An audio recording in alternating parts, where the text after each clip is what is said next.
Bonsoir à toutes et à tous, heureux de vous retrouver pour la tranche info en direct sur votre antenne Canal 10 Télévision qui débute tout de suite avec Info 10.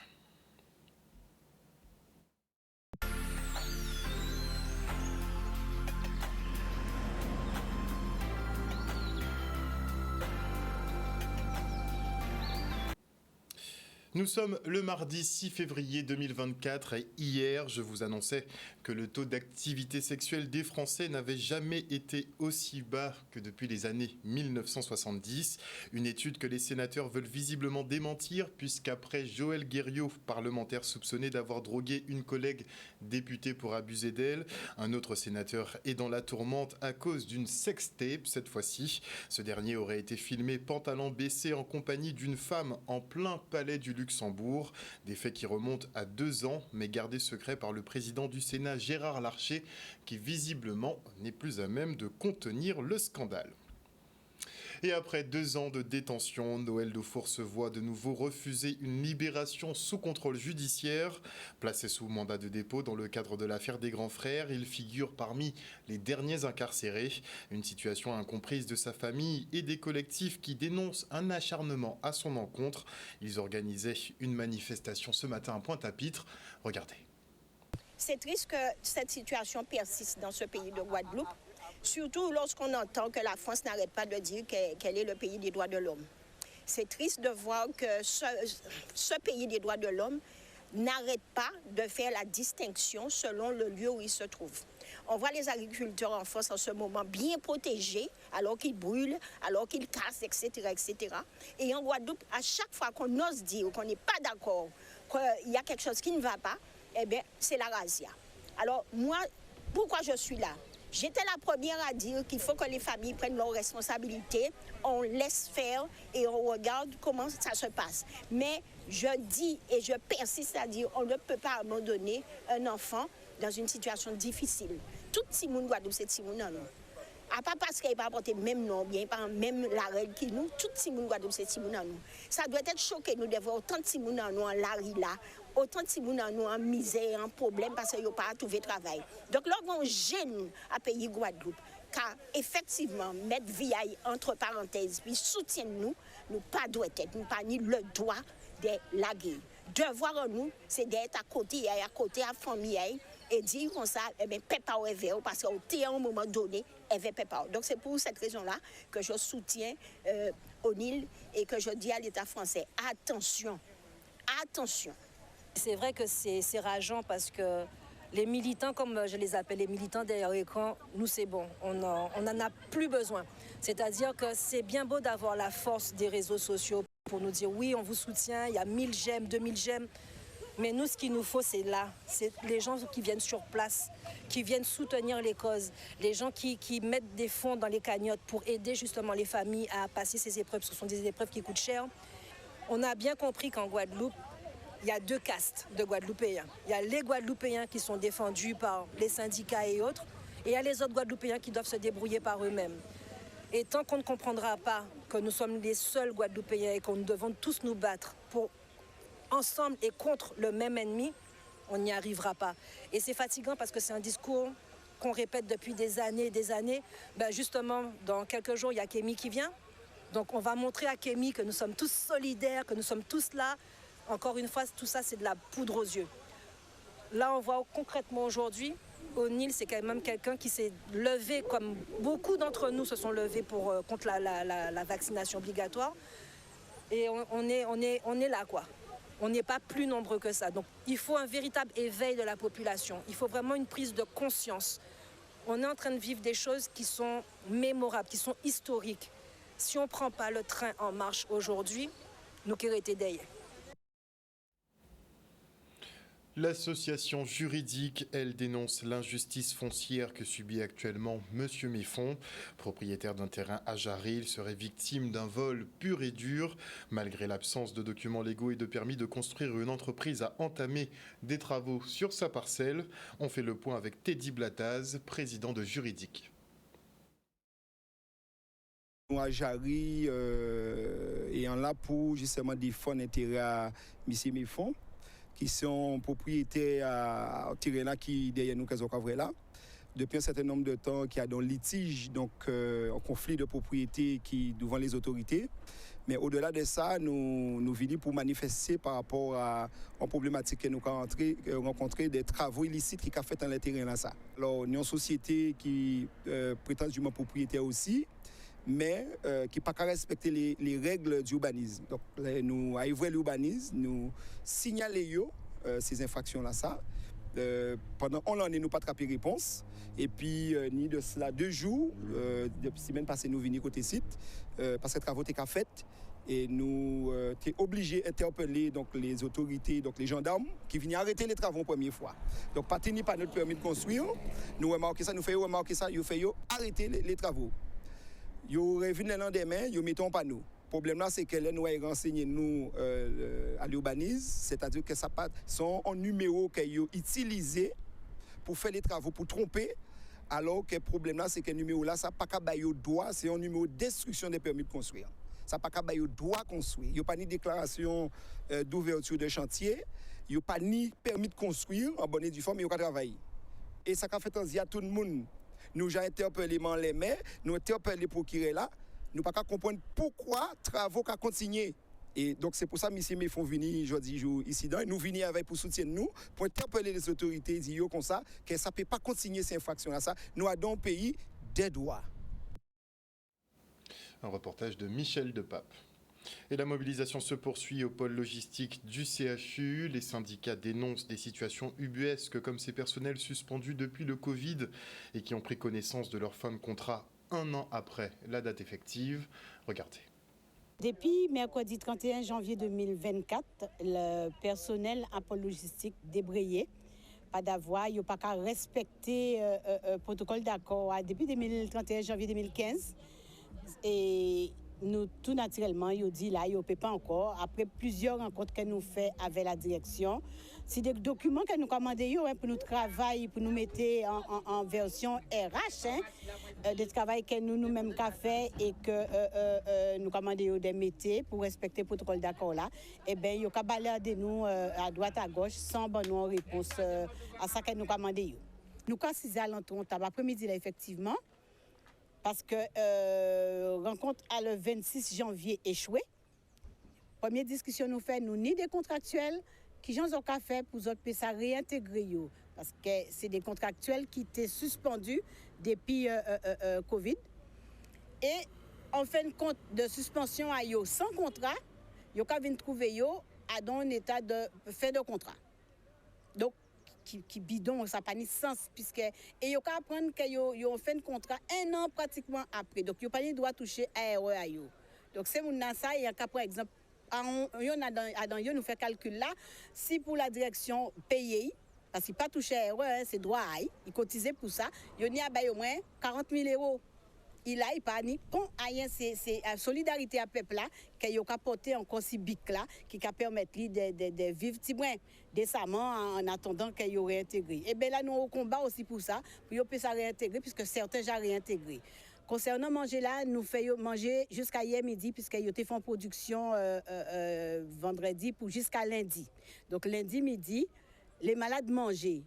Mais faut comprendre que là où en grève parce que pour eux tout va bien et yo pas qu'attendre et malheureusement pour aboutir pour arriver à fin obligé bander chaîne là. Donc les patients mangeaient puisque c'est Monterrand qui baillot manger hier soir qui peut-être baillot manger aujourd'hui là mais en tout cas nous ca veiller à ça que patients manger et que pas ni comprendre en tout cas nous pas ni retour c'est que les médecins que nous connaissons toujours les mêmes qui appellent ZIAO c'est qui commandé mais en tout cas nous en lien avec personnel là dans CHU là et au PPA aussi et yo ka dit nous pour l'instant yo pas vraiment à matériel là puisque nous livrions conséquent vendredi. La direction du CHU indique que ce mouvement génère des difficultés d'approvisionnement sur l'établissement et ce malgré la solidarité des autres centres hospitaliers du territoire. Le problème ayant le plus fort impact est sur les services de soins et concerne l'enlèvement des déchets sensibles. Le CHU assure aux patients et aux familles qu'elle entend faire le nécessaire pour un retour à la normale dans les plus brefs délais. Et notez que sur les 12 milliards d'euros d'économies envisagées par le gouvernement pour boucler le budget 2025, eh bien 6 milliards seront dégagés de la sécurité sociale. La CGSS a du mal à se remettre du déficit abyssal de près de 40 milliards d'euros creusé par le quoi qu'il en coûte d'Emmanuel Macron pour la gestion de crise en 2020. Les dérapages des dépenses de santé en 2023 n'ont rien arrangé, au point que le déficit, qui est pour l'heure de 9 milliards d'euros, devrait doubler d'ici à 2027. En attendant, le gouvernement va racler les fonds de tiroir, comme il le fait depuis plusieurs mois déjà, et des dispositifs médicaux pour l'apnée du sommeil ou encore des aides aux entreprises sont dans le collimateur, un futur cauchemar pour certains. Et entre l'uniforme, les groupes de niveau, l'éducation à la sexualité, le renforcement du numérique ou encore le retour à l'école normale, eh bien, le gouvernement ne cesse d'expérimenter des mesures pour redorer l'enseignement français en déclin. De quoi perdre la tête et se demander si cette avalanche de modifications améliorera réellement les conditions d'apprentissage des jeunes. Nous sommes donc partis à votre rencontre, savoir si ces changements sont nécessaires et aussi avoir vos conseils. Regardez. De ce que j'entends, le fait qu'il y ait des gens, des profs recrutés à la va-vite qui n'ont rien à voir avec le domaine, on a vu des reportages d'ailleurs dessus,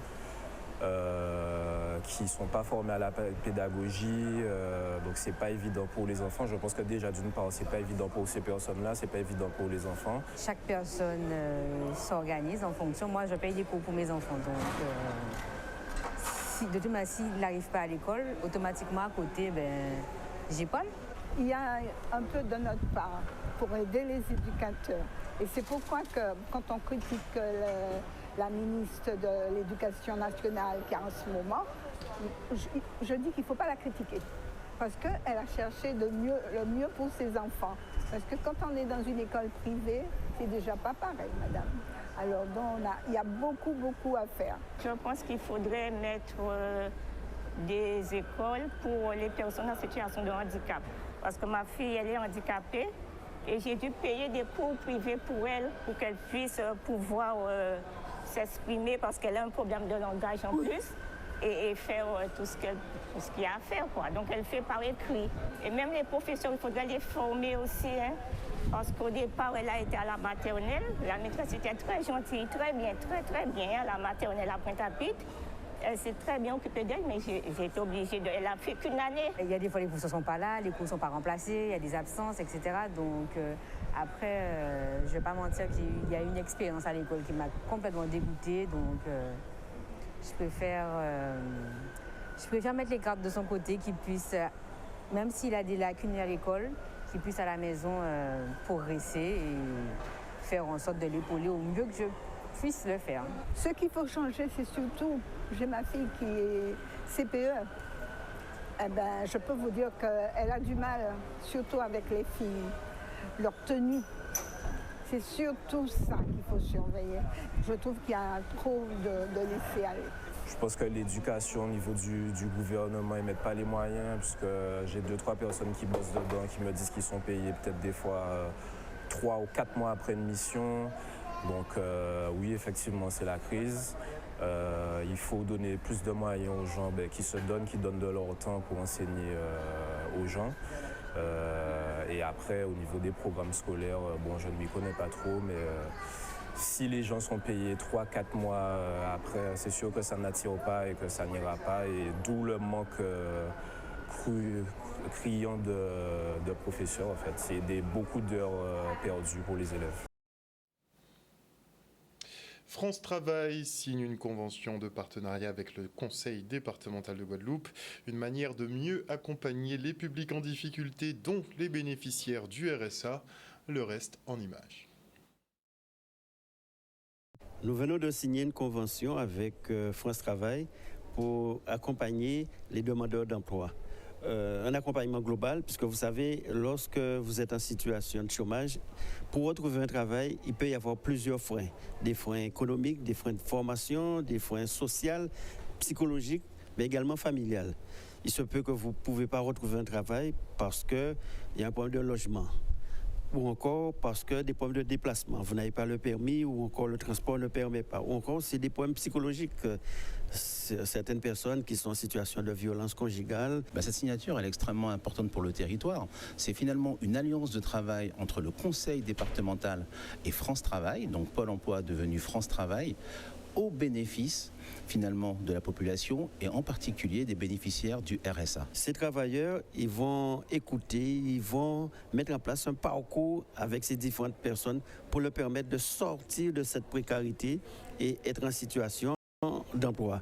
Et nous avions 7 personnes dans les différentes agences de France Travail et là nous allons recruter 8 autres assistantes sociales qui seront dans les services, dans les agences, de manière à ce que nous ayons à peu près une quinzaine sur l'ensemble donc, du territoire, puisqu'aujourd'hui, celles qui sont là interviennent sur 2 agences. Mais ce qu'on veut, c'est qu'elles soient totalement disponibles aux personnes qui sont en souffrance et pour les aider au mieux. Une fois qu'on a traité toute la partie sociale, on peut se concentrer sur la partie professionnelle et retrouver soit une formation, soit un emploi. Et on l'a vu avec cet accompagnement global, on a pu ensemble, finalement, en regroupant nos forces, on a pu augmenter notre capacité d'accompagnement de ces bénéficiaires du RSA ici en Guadeloupe, plus de 32% par rapport à l'année 2022, et avoir davantage de résultats. Et le renouvellement de cette convention, c'est précisément l'objet. Continuer à travailler ensemble, renforcer notre action au service de ceux qui en ont le plus besoin, et en particulier les bénéficiaires du RSA. Et on part maintenant pour la rentrée solennelle du tribunal des prud'hommes. La juridiction prud'homale est une juridiction qui touche aussi bien l'employeur que le salarié. Donc oui, il y a eu beaucoup d'affaires. Et il y en aura, j'espère, de moins en moins, puisqu'en fait, il y aurait moins de problèmes entre les employeurs et leurs patrons et les salariés. Mais bon, c'est une justice nécessaire et paritaire. La rentrée solennelle annonce une nouvelle année et finit une année précédente. L'année précédente, il faut le dire, a été difficile pour les prud'hommes de Basse-Terre, puisqu'ils ont dû subir des démissions en cascade, des problèmes de remboursement de frais, et avec ça, un manque de participation finalement de la vie judiciaire, des avocats, etc., à leur fonctionnement. Et c'est vrai que l'année 2023 est marquée par beaucoup de difficultés qui ont eu l'air de vouloir commencer à se régler à la fin de l'année. Donc forcément en 2024, on est plein d'espoir. Nous avons réorganisé effectivement les tableaux de roulement de façon à avoir les conseillers disponibles le plus souvent possible, de façon à tenir quand même les audiences et ne pas pénaliser les justiciables. Nous avons un désintérêt des conseillers patronaux, puisqu'on voit qu'ils ne sont plus que 8 aujourd'hui, enfin nous ne sommes plus que 8 aujourd'hui, et ça ne permet pas de tenir toutes les juridictions. Donc il faut qu'on remette de l'intérêt dans les chefs d'entreprise pour qu'ils viennent travailler avec nous. Un reportage signé Maxime Morel. Et notez que le temps va se dégrader ces prochaines heures, puisqu'un front actif lié à une vaste zone dépressionnaire située en Floride va traverser l'arc antillais cette nuit. De nombreux épisodes pluvieux orageux sont attendus toute la journée de mercredi, voire peut-être jeudi. La prudence sera donc de mise sur les routes, en montagne et aux abords des cours d'eau. Et un risque peut-être d'inondation si les cumuls de pluie sont trop conséquents. En tout cas, faites attention à vous et vos proches. Et voilà, chers téléspectateurs, nous sommes arrivés au terme de ce journal. Merci pour votre fidélité à ce programme. N'oubliez pas que sur Canal 10, vous faites l'information que nous diffusons. Le journal revient demain à 18h30. Une excellente soirée à vous. Bisous tout le monde.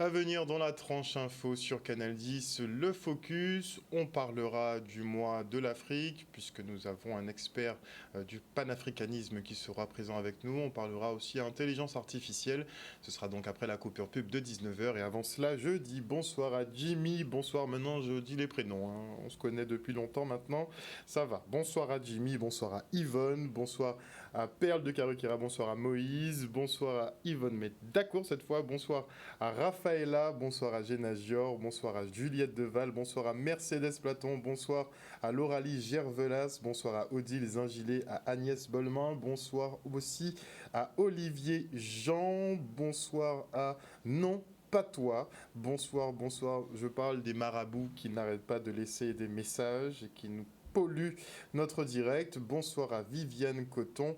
Bonsoir, bonsoir, bonsoir à Marie Rutil également. Bonsoir, non toi non plus. Bonsoir, bonsoir à Jugered, à Lédis. Bonsoir. Bonsoir à Emmanuel Gustave également. Changement seulement qu'elle nous dit. C'est vrai que, comme je le disais, il y a une avalanche de mesures qui sont prises par le gouvernement concernant l'éducation nationale. Vraiment, je me demande comment les professeurs et les communautés scolaires font pour gérer vraiment tout ça. Ça doit être vraiment compliqué ces temps-ci. Bonsoir aussi à Gilles Julien. Bonsoir à qui d'autre, à Naïssa Belair. Bonsoir à Patricia de Normandie. Je n'ai pas vu Maggie, mais je dis bonsoir à Maggie et je lui fais un bisou. On se quitte pour une page de pub et on revient avec nos invités en plateau.